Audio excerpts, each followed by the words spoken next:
As my phone rang, my father's name flashing on the laptop screen where I was focused on a spreadsheet. That name once brought warmth, but lately it felt like an obligation. I answered, "Hey, Dad?" At first, there was no response, and I thought it was a bad connection. But then I heard rustling, the sound of a chair scraping against the floor, a sigh, and then his voice. "That girl is a failure. She'll never succeed."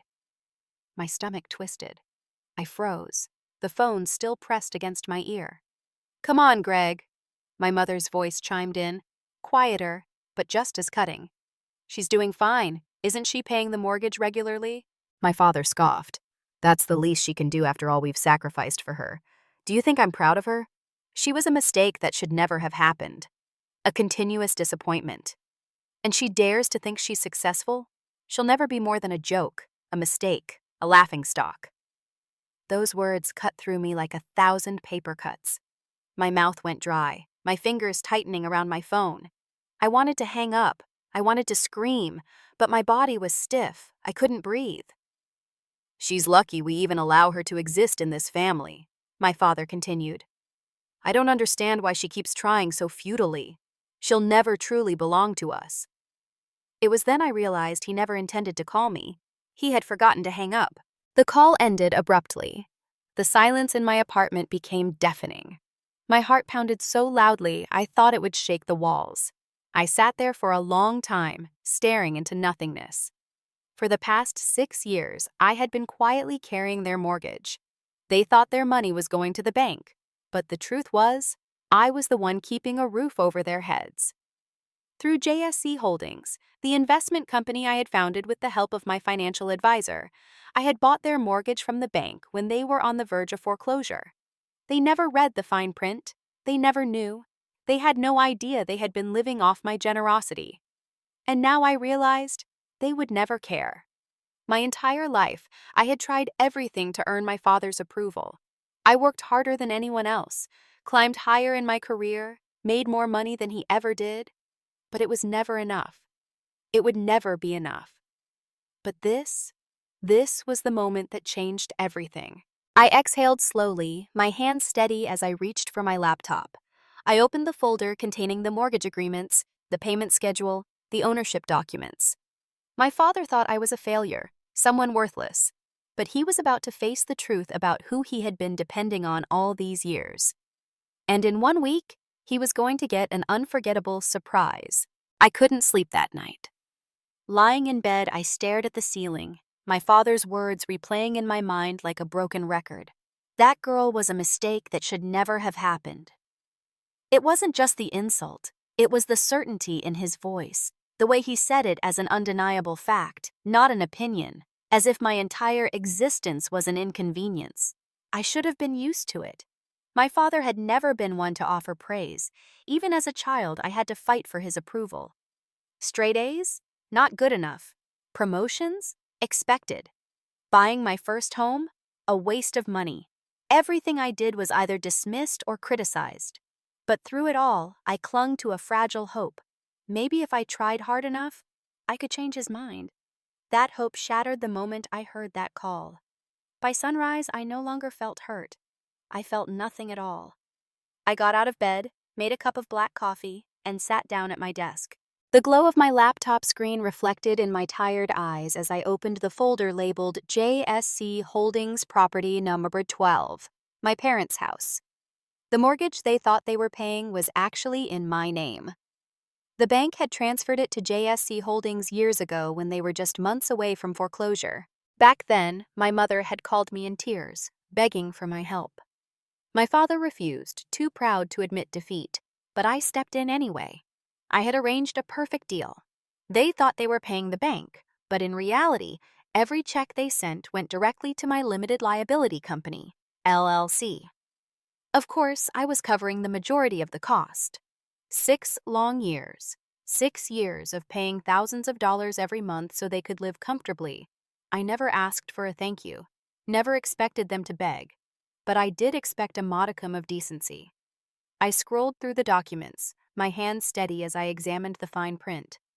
When I first arranged the mortgage buyout, My financial advisor, Mark, had insisted on including a purchase option clause, a legal safeguard in case things went south. Back then, I had laughed. What could possibly go wrong? Now, I wasn't laughing. If they missed a payment, JSC Holdings had the right to assume full ownership of the house immediately. My parents would be downgraded to month-to-month tenants, and if they failed to pay rent, I could evict them under state law. They had no idea how much power I truly held. I leaned back in my chair, letting the weight of it settle over me. My father thought I was a failure. He thought I would never amount to anything, but he had been living under my roof all this time. A bitter smile tugged at my lips. I had the power to take everything from them. The only question was, did they deserve it? As if on cue, my phone vibrated. "Mom, hi darling, will you come over for dinner this Sunday? I'd love to see you." I stared at the message.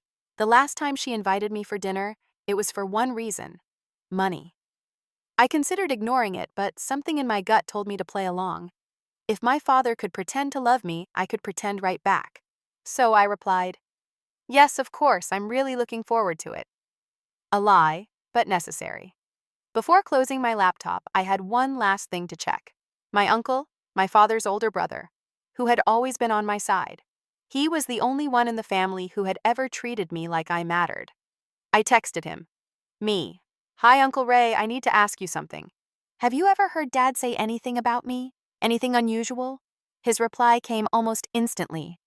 "Uncle Ray, Jessica, we need to talk. I didn't want to be the one to tell you this, but it's worse than you think." My chest tightened. Worse? What else did they say? The phone rang, and I answered on the first ring. "Uncle Ray," he sighed. "Jessica, I've kept quiet for too long, but after what I heard last week, I can't anymore." I braced myself. What did they say? There was a pause, then, "They don't just talk about you behind your back. They've been planning something. Your father, he's been looking into your finances. He's convinced you've been hiding money from them. He told your mom last week that if you don't willingly hand over more cash, they'll find a way to force your hand." My blood roared in my ears. Force my hand? How? "He mentioned calling your employer, trying to discredit you, maybe even contacting the IRS to audit you." A cold, sharp anger settled in my gut. They weren't just ungrateful. They weren't just cruel. They were willing to destroy me for money. I took a slow breath, my fingers curling into fists. "Uncle Ray, I need you to do something for me. Anything, dear. I need proof." I didn't know what my parents had planned, but one thing was certain. They thought I was weak. They had no idea who they were dealing with, and in just a few days, they were going to learn exactly how wrong they were. I spent the next 2 days preparing. If my father wanted to play dirty, I'd show him just how dangerous underestimating me could be. First, I called Mark, my financial advisor. "Jessica," he greeted, his voice warm. "I take it this isn't just a social call." "Not exactly," I said, tapping my pen against my desk. "I need to know exactly how airtight our agreement is on property number 12.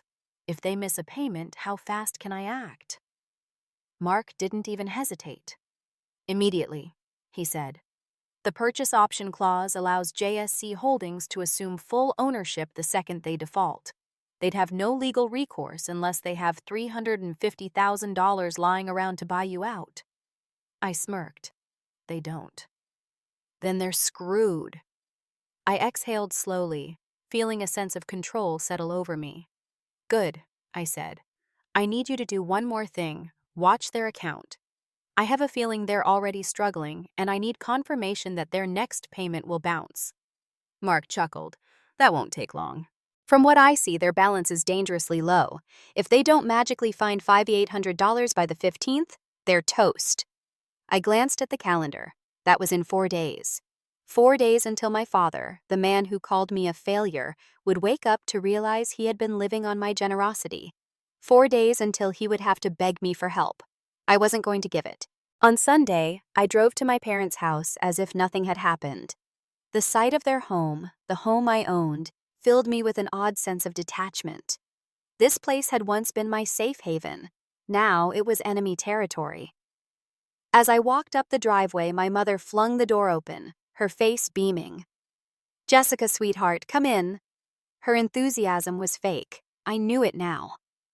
I stepped inside, the scent of garlic and roasted chicken filling the air. My father sat at the head of the table, arms crossed, his expression unreadable. My mother hovered beside him, placing dishes carefully as if the perfect dinner would soften whatever they were about to ask of me. My brother, Liam, leaned back in his chair smirking. Unlike me, Liam had never struggled for our father's approval. He was the golden child, the one who could do no wrong, despite the fact that he had zero significant accomplishments. I took my seat, my face a mask of neutrality. Jessica. My father finally spoke, his voice thick with forced warmth. It's good to see you. I nodded. You too, Dad. There was an awkward silence before my mother jumped in, her voice syrupy sweet. Lately, we've been thinking a lot about family, she said, reaching for my hand across the table, and how important it is to support one another in difficult times. I didn't react. That's true. My father exhaled as if this was hard for him, as if he were the one making the sacrifice. The truth is, Jessica, we need your help. The mortgage payment this month is a little tight. A little tight? They were about to default, and he was still downplaying it? How much do you need? I asked, feigning ignorance. My mother hesitated. We were thinking just an extra $3,000 a month. That should keep us stable. I nearly laughed. They had no idea I was already paying $5,800 every single month, and they wanted me to throw in another $3,000 on top of it. I set my fork down, tilting my head. That's a lot of money. It's nothing compared to what we've done for you, my father snapped, irritation suddenly breaking through his act. We raised you, gave you everything. The least you can do is support your family. I held his gaze, my blood turning ice cold. The least I could do? These were the same people who had mocked me behind my back, the same father who had called me a failure while living under my roof. I took a slow sip of water, controlling my expression. I'll think about it. My mother exhaled in relief. Oh, sweetheart, thank you. We knew we could count on you. I forced a smile. They had no idea that in 3 days, they'd lose everything. That night, I got a call from Mark. They defaulted. The words sent a shiver of satisfaction through me. They what? I asked, playing dumb. They didn't make the mortgage payment, Mark repeated. The funds weren't there. As of midnight tonight, JSC Holdings officially owns the house outright. I closed my eyes, exhaling slowly. It was done. My father, the man who had looked down on me my entire life, was now my tenant. Do you want to start the eviction process? Mark asked. Not yet, I said. I wanted to see how long it would take for them to realize the truth. I smiled, glancing at the framed family photo on my desk. It was from years ago, back when I still believed my father was capable of love. Not yet, I murmured. Let's see how far they're willing to go before they break, because they would break, and this time I wouldn't be there to catch them. I didn't have to wait long. 3 days passed in an eerie silence from my parents. No calls, no texts, no emotionally manipulative messages about family sticking together. Nothing. I knew why. They hadn't realized it yet. They still thought their payment had gone through, still believed they had everything under control. They had no idea the house they lived in, the one they called their home, was no longer theirs. At exactly 9:07 a.m. on Friday morning, the notification arrived in my inbox. Subject: Urgent, foreclosure error on property number 12, from the JSC Holdings Legal Department. I opened the email, my heart pounding with a mix of anticipation and satisfaction. The legal notice was cold, formal, and undeniable. Due to failure to submit the agreed-upon mortgage payment by the deadline of the 15th, the purchase option clause has been exercised, effective immediately. JSC Holdings is the sole owner of the property located at 2nd Street. As per contractual agreements, the current occupants will be considered month-to-month tenants, subject to rental agreements moving forward. Failure to adhere to rental terms may result in eviction proceedings. I stared at the screen, my fingers hovering over the keyboard. This was it. I had all the power now. I didn't have to call them first, they came to me. At 9:42 a.m., my phone rang. Mom. I let it go to voicemail. At 9:47 a.m., she called again. At 9:50 a.m., it was my father. I let them sweat for a full hour before I finally answered. Jessica? My mother's voice was high-pitched, frantic. There's been some kind of mistake with the bank. We just got a notice saying we've defaulted on the mortgage, but that can't be right. You have to help us. I leaned back in my chair, a slow smile creeping across my face. It's not a mistake. Silence. What? My mother's voice was barely a whisper. I said it's not a mistake, I repeated, enunciating every word. You didn't pay your mortgage, so the house, it's not yours anymore. A stunned pause, then, No, that's impossible, my father's voice cut in, his usual authority cracking with panic. The mortgage is with the bank. We've been paying it for years. I let that hang in the air for a moment, then dropped the final bombshell. You weren't paying the bank, Dad, you were paying me. Dead silence. Then, you're lying. My father's voice was low, sharp, but I could hear the fear beneath it. I sighed. No, I'm not. 6 years ago, when you almost lost this house, I bought the mortgage. You've been sending your payments to JSC Holdings every month, thinking it was a bank, but it's my company. I paused for effect. I own this house. I always have. My mother's breath hitched. My father cursed under his breath, and then my brother Liam, who had apparently been listening in, laughed. You mean to tell me we've been paying rent to our own failure of a sister this whole time? He scoffed. Well, I guess that explains why the bank's such a mess. You probably screwed up the paperwork, just like you screw up everything else. I clenched my jaw, forcing myself to stay calm. Liam had always been like this. Arrogant, cruel, entitled. Well, since you seem to think I screw everything up, I said smoothly, you're going to love this part. Rent is due in 30 days, and if you can't pay, you're getting evicted. Jessica, wait! My mother started, but my father cut her off. This is a bluff, he snapped. You wouldn't do this to your own family. I let out a short, humorless laugh. Wouldn't I? I thought about the years I had spent covering for them, the thousands upon thousands of dollars I had spent keeping them comfortable while they belittled me behind my back. I thought about my father's voice on that phone call. That girl was a mistake that should never have happened. I thought about how they had planned to blackmail me, ruin my career, steal from me if I didn't willingly hand over more money. My father had always believed I was weak. He was about to find out just how wrong he was. I've already spoken to my lawyer, I said calmly. If you don't pay, you're out. And if you try anything, any manipulation, any threats, any accidental damage to the house, I'll press charges. You ungrateful little... I hung up before my father could finish the sentence. Within minutes, my phone exploded with messages. Mom, Jessica, please don't do this. We're family. Let's talk. Dad, you'll regret this. Mark my words. Liam, congrats, Jessica. You just ruined our family. I hope you're happy. I read each one, then blocked their numbers. I had spent my whole life trying to please them. Now, I was done. I leaned back in my chair, staring out the window, letting the weight of everything settle over me. For the first time in years, I wasn't holding them up anymore. They were finally going to have to stand on their own.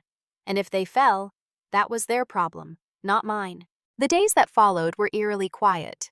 No calls, no messages, no desperate pleas. I half expected my mother to show up at my door, crying and begging for forgiveness. I expected my father to rage, to try and intimidate me into reversing my decision.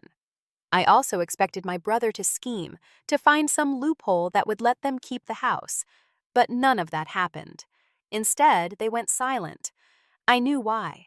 They weren't accepting their fate. They were planning their next move, a desperate attempt. It came 3 days later, on a Wednesday morning. I was at work when my phone lit up with a call from an unknown number. I ignored it. A minute later, another call came in, and then an email. Subject: Urgent, home foreclosure error from law offices. I clicked it open.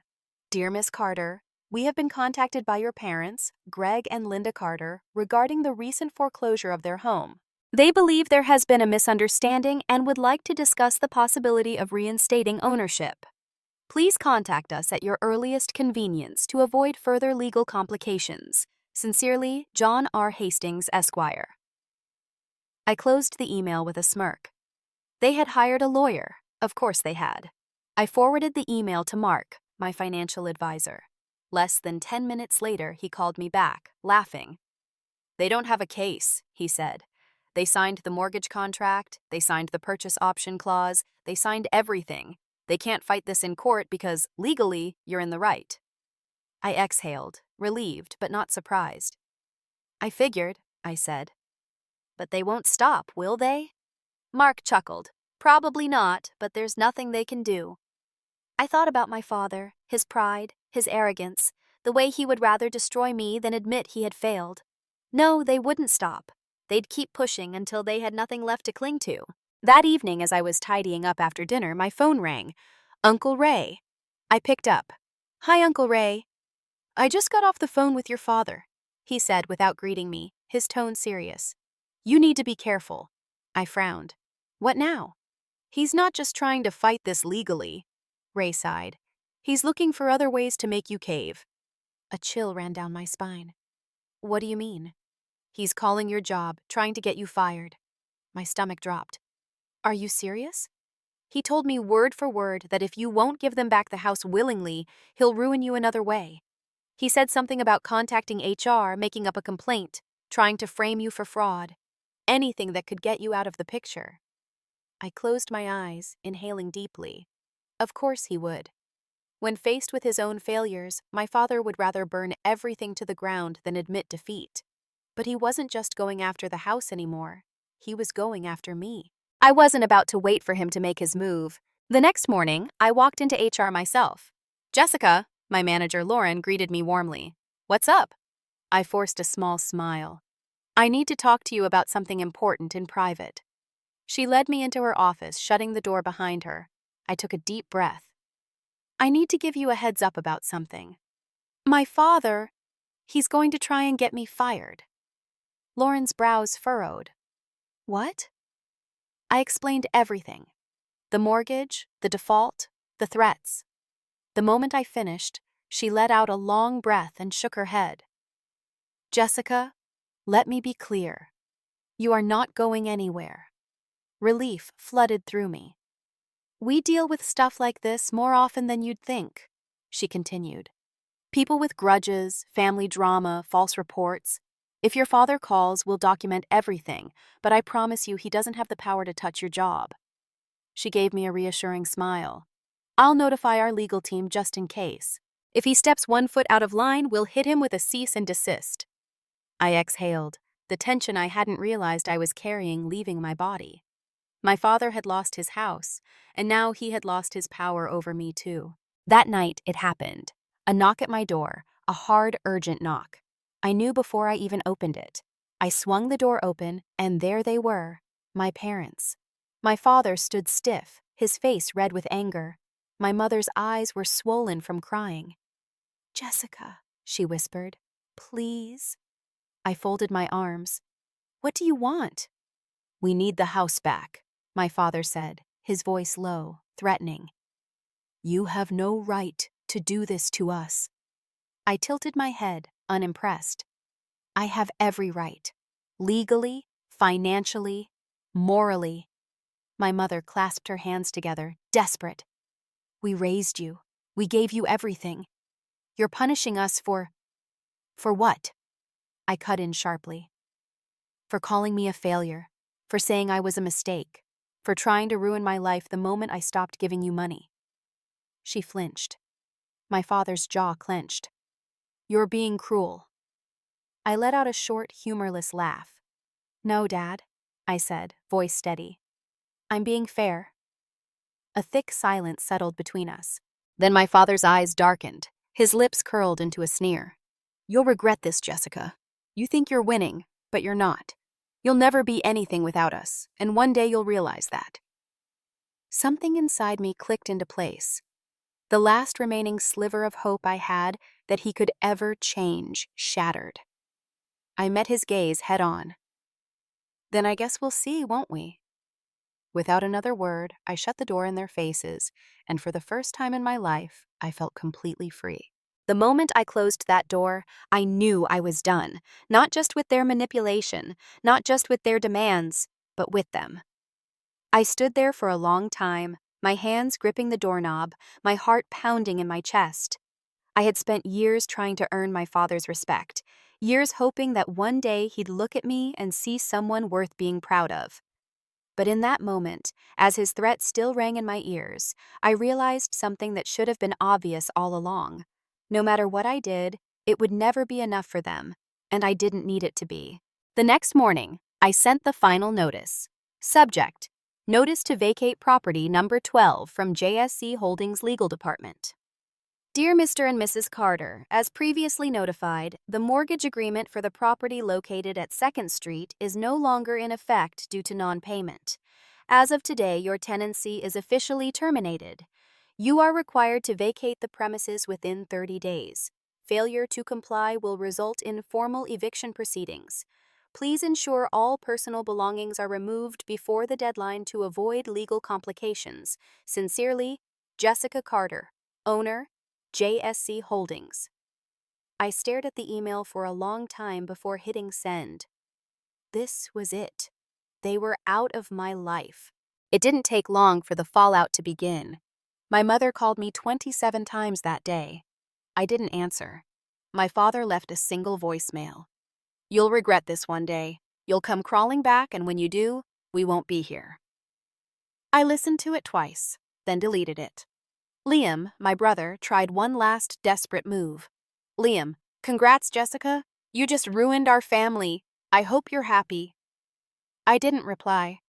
They had spent years making me feel like I was the problem, like I was never enough, like I should be grateful just to exist in their world. But now, they were the ones without a home, and I was finally free. 30 days passed. I didn't go to the house, didn't check in, didn't ask if they needed help. I didn't need to. Mark handled everything. He confirmed that they moved out the day before the deadline, likely trying to save the embarrassment of being formally evicted. The house was left mostly intact, although they took what they could and left the rest in piles of garbage. Typical of them. I drove there one last time just to see it. The house was quiet, empty. The home I had once cherished, the place where I grew up, was now mine alone.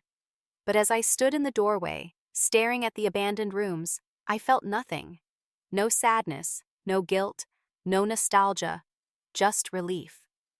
I pulled out my phone and dialed Uncle Ray. They're gone, I said simply. He exhaled. How do you feel? I thought about it for a second, then I smiled. Lighter. I sold the house 2 weeks later. The market was strong, and within days it was off my hands. The profits, I used them to start a fund for young women escaping financially abusive families. Women who, like me, had been made to believe they owed their families everything just for being born. Because I knew how it felt to be trapped. I knew how it felt to believe that love had to be earned. But I had learned something important through all of this. Real family isn't determined by blood. It's determined by who truly stands by you. And my real family, it wasn't them. It was me. 3 months later, a message popped up in my inbox. It was from my mother. Mom, Jessica, please, I don't know where else to go. Can we talk? I stared at it for a long time. A few months ago, I would have agonized over this. I would have questioned whether I was making the right decision, whether I was being too harsh, too cruel. But now, I simply deleted the message because some bridges deserve to be burned, and I wasn't looking back.